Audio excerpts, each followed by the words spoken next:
houve um casamento em Caná da Galileia. E assim a gente começa de vez o primeiro ciclo do tempo comum, né? A gente vai parar depois na quaresma, mas o tempo da vida ordinária, quando a gente acompanha a vida ordinária de Jesus, para poder bem imitar o que ele fazia, né? Todos os evangelhos, todos eles são cheios de simbolismos, de significados escondidos, digamos assim. Mas o de João é o campeão, é o que mais está repleto disso, né? É o evangelho que mais se preocupa em contar o significado teológico das coisas, dos fatos, dos acontecimentos. Quer dizer, do ensinamento contido ali, que nos revela o que a gente precisa saber para viver e sermos santos e sermos salvos. Tanto que, por exemplo, nesse casamento de hoje, os noivos não têm nome, era de se esperar, né, que ele contasse o nome dos noivos, já que ele se dedicou a escrever sobre o casamento. Mas aqui já está o primeiro significado escondido desse acontecimento de verdade, né, das bodas de Caná. Esse casamento ele não significa só a presença de Jesus num dos pontos mais altos da vida de um homem e uma mulher, né, o casamento. Mas ele significa a união de Deus com o ser humano. O casamento de Deus com o ser humano, digamos assim. Jesus é o noivo desse casamento e a igreja é a noiva. O significado teológico das bodas de Caná, então, é que Jesus desposou a igreja, se casou com a igreja. E porque o Senhor se entregou por nós nesse casamento, é que a gente pode ser santo e pode ser salvo. E como nos casamentos antigos, o Senhor nos deu um dote, a sua própria vida na cruz, todo o seu sangue, o vinho da salvação. E esse foi o preço da nossa salvação, esse foi o teu preço. É muita coisa, é grande. Na linguagem bíblica, vinho não se trata de bebedeira, mas de saúde, de alegria, de vida espiritual, aquilo que faz a gente ser feliz de verdade. No fim das contas, o próprio Deus, a graça. Por isso que São João colocou esse primeiro milagre. Sim, é verdade que é por causa do milagre que os discípulos creram, né, em Jesus. Mas também porque significa isso. Sem o vinho, sem a graça de Deus, a gente não pode ser feliz de verdade. O casamento não dá feliz de verdade, a família, o trabalho, a vida pessoal, nada. E isso que fez Jesus nesse casamento. Ele pegou, e é o que faz também, ele pegou o que falta, o vazio, e transformou em verdadeira felicidade. Ele pega o que era inferior e transforma em superior. E transforma a água em vinho. Por isso que nós somos infinitamente inferiores a Deus, mas a gente pode ser transformado pela graça de Deus, por esse vinho, e ser santificados e transformar nossa vida em muito superior a nós mesmos. É o que a gente chama também, como se chama santificação. Um jeito de falar santificação é divinização, porque a gente vai se tornando mais divino, mais parecido com Deus, mais imagem e mais semelhança. Existem 4 focos para a gente rezar nesse episódio e penso que pode ficar para o nosso final de semana, para a nossa semana aí, né? Primeiro deles, Jesus que fez o milagre. Então, meditar um pouco nisso. Depois, Nossa Senhora que intercede pelo milagre. Os servos que, quando fazem a sua parte, colaboram para o milagre acontecer. Aqui, grande chave. Santo Agostinho já dizia, né? O Deus que te criou sem ti, não vai te salvar sem ti. E o quarto e último ponto, os discípulos que, vendo o milagre, acreditaram em Jesus.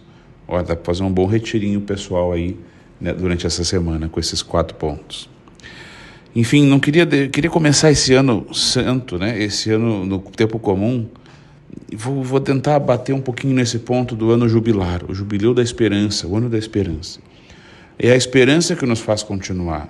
É a esperança que nos faz acordar cedo, trabalhar duro, fazer o que tem que ser feito, né? Fazer o que tem que ser feito. E vale a pena nos perguntar qual que é a tua esperança? Tu tem esperança de quê? Alguns têm esperança de conseguir um emprego melhor, um carro novo, ou o primeiro carro, a casa própria, e por isso trabalham duro. E não tem nada de mal nisso, pelo contrário, é muito justo.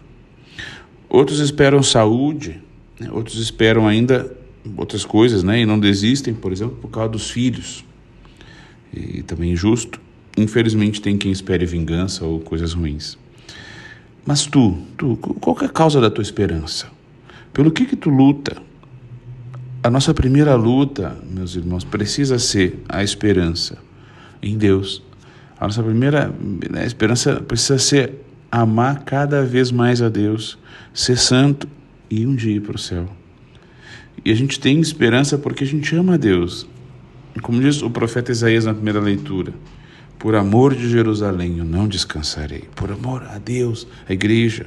As nações verão a tua justiça, diz o profeta. Todos os reis verão a tua glória. Serás chamada com um nome novo. Na linguagem bíblica, Jerusalém é a igreja. E a igreja é o corpo de Cristo. Somos nós. E aqui vale o exame de consciência. Alguém pode dizer isso de ti? Não quero ser assim duro. Também me confesso, também luto. E acho que não... Tem muita gente que pode dizer isso ainda de mim, espero um dia poderem dizer. Mas dá para dizer de ti, olha, que bonito, é bonito ver o fulano, olha, que por amor à igreja, por amor a Deus, ele não descansa, não descansa. Diz o profeta também, como a noiva é a alegria do noivo, assim também tu és a alegria do teu Deus. Deus é a tua grande alegria. Tu tens se esforçado para dar um pouquinho de alegria a Deus. Gente, é ano de esperança. Vamos sonhar alto, vamos sonhar grande, vamos sonhar em manifestar a glória de Deus entre as nações, como diz o salmista. Como ensinou São Paulo na segunda leitura, a igreja é o corpo de Cristo. O corpo tem muitos membros e funções diferentes. Alguns têm o dom da palavra, diz São Paulo, outros da profecia, outros do discernimento. Mas não se enganem, todos têm a mesma grande vocação. Todos, ser santo. Isso não é coisa de padre, não é coisa de freira só. Aliás, muitas vezes na história, leigos santos, homens casados, às vezes celibatários, mas leigos, ajudaram a converter o coração de padres maus, de bispos maus, até de papas maus. Um corpo não vive só de coração e de cérebro. Um olho que fica doente faz um estrago grande no corpo todo. Tu também tem uma grande missão na tua casa, na tua família, na tua paróquia. Tu também é corpo de Cristo. E quando tu não faz tua função, o corpo fica manco, fica cego, fica surdo e aí fica debilitado, não consegue fazer tudo que podia. Toda vez que tu diz não ao corpo, todo o corpo sofre. E toda vez que tu diz sim ao corpo, todo o corpo ganha. Enfim, o povo não sabia de onde tinha vindo, mas a gente sabe, tu sabe. Vamos buscar o Senhor todos os dias, esse vinho novo, da nossa oração pessoal, no terço, no evangelho, na missa. Assim a gente vai aprender a fazer tudo o que Ele disser, como quis Nossa Senhora.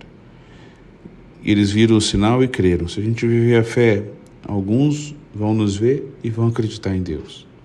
E a gente tem uma boa mãe, está sempre atenta a nós, ao que nos falta.